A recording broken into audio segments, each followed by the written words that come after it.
কথা রুদ্রমূর্তি নিয়ে সবাইকে জানিয়ে দিল আমার সন্তানকে যে ক্ষতি করতে আসবে আমি তাকে ছেড়ে দেব না। হ্যাঁ বন্ধুরা, কথা ধারাবাহিকের আজকের পর্বে ধারাবাহিকের শুরুতে আমরা গুহবাড়িতে দেখতে পাই সবাই ড্রয়িং রুমে বসে আছে।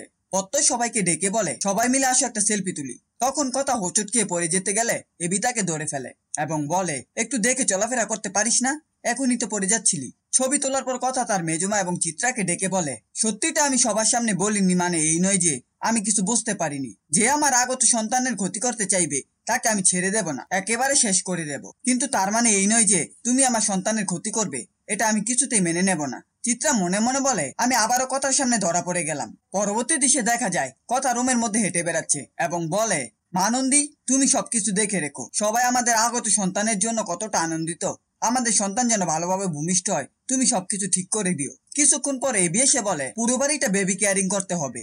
কথা অবাক হয়ে বলে সেটা আবার কিভাবে করতে হয়, এমন ভাবে বলছেন মনে হচ্ছে কিটু কালকেই আসবে। এবি হেসে বলে কালকে আসবে না ঠিকই, কিন্তু অনেকদিন পর হলেও তো কিছু আসবে। তার জন্য আমাদের একটা সুন্দর পৃথিবী উপহার দিতে হবে, কারণ আমি ভালো বাবা হয়ে দেখাবো আর তুই ভালো মা হবি, তাই না?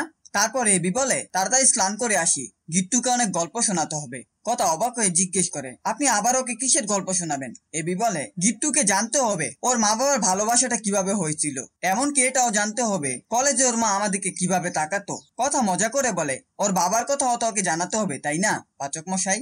পরবর্তী দৃশ্যে কথা সকাল সকাল ফ্রেশ হয়ে পুজোর ঘরে এসে মানন্দীর সামনে বলে আমাদের আগত সন্তানের জন্য সবাই কতটা এক্সাইটেড, তুমি সবাইকে ভালো রেখো, আমাদের সন্তান যেন ভালোভাবে পৃথিবীতে আসে। এরপর পিসিয়া জুনি ঋতুপর্ণা এসে বলে তুমি যে সিঁড়ি বেয়ে নেমেছ এটা যদি এবি জানতে পারে তাহলে কিন্তু খুব রেগে যাবে। কথা বলে সব সময় কি খাটে নড়াচড়া না করে শুয়ে থাকা যায়, তোমরাই বলো। পিসিয়া বলে হ্যাঁ এটাও ঠিক বলেছো, তবে তুমি হালকা কাজগুলো করবে আর আমরা তোমার সাথে হেল্প করব।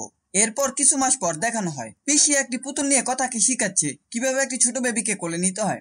আবার কয়েকদিন পর দেখা যায় মাঝরাতে কথার খুব ঠান্ডা কিছু খাওয়ার ইচ্ছে হয়। সে মনে মনে বলে আমার তো কখনো এমন ঠান্ডা কিছু খাওয়ার ইচ্ছে হয় না, তাহলে কি গিট্টুর ইচ্ছে হচ্ছে?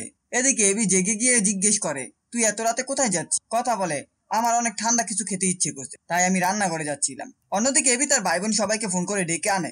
অঙ্কিত বিভিন্ন ধরনের আইসক্রিম অর্ডার করে। শেষ দৃশ্যে দেখা যায় সবাই আইসক্রিম দিয়ে ঘর থেকে বেরিয়ে গেলে কথা এবিকে বলে আমি নিজেই তো আইসক্রিম খেতে মানা করি আর এখন নিজেই গপ গপ করে খাচ্ছি। এবি হেসে বলে তবে মাঝরাতে আইসক্রিম খেতে কিন্তু ভালোই লাগে। এই ছিল কথা ধারাবাহিকের আজকের আপডেট। ভিডিওটি ভালো লাগলে চ্যানেলটিকে সাবস্ক্রাইব করে পাশে থাকা বেল আইকনটি অন করে দিন আর আপনাদের মূল্যবান কমেন্ট করতে ভুলবেন না।